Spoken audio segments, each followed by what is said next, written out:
কালি লেখিকা সৰ্বস্থাপিত আপোনালোকৰ নগাঁৱৰে।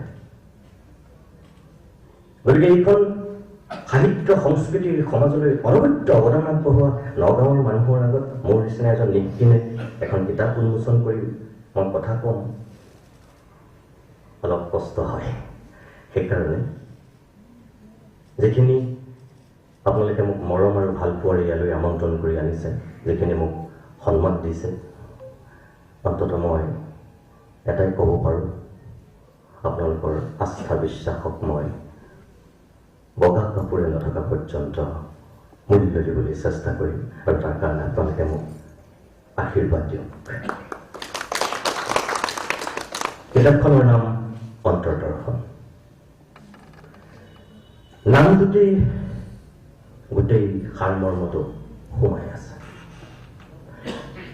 তেখেতে ইয়াত মুঠ ৬৯টা প্ৰবন্ধ সন্নিৱিষ্ট কৰিছে আৰু তাৰে কিছু প্ৰবন্ধ ইতিমধ্যেই অসমৰ বিভিন্ন বাতৰি কাকতত প্ৰকাশ হৈ গৈছে।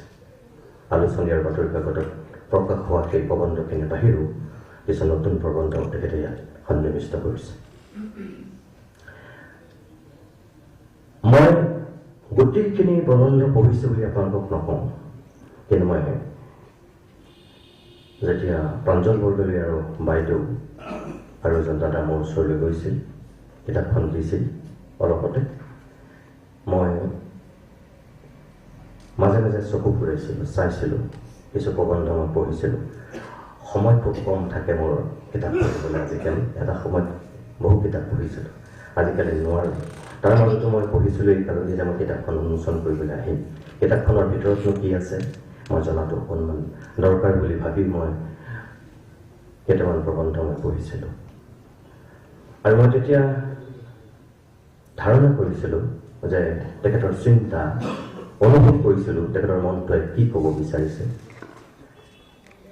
আৰু মই আপোনালোকক খোলাকৈ কওঁ যে সঁচা অৰ্থতেই যিটো অন্তৰ্দৃষ্টি, যিটো নাম তেখেতে দিছে মানে অন্তৰ্দৰ্শন, এই অন্তৰ্দৰ্শনৰ হেমকোষৰ যিটো আবেদনিক অৰ্থ, বাকীবিলাক অভিধানলৈ নগৈ যদি মই অসমৰ প্ৰথমখন অভিধান হেমকোষৰ কথা কওঁ, 1901 চনত প্ৰকাশ কৰা, সেই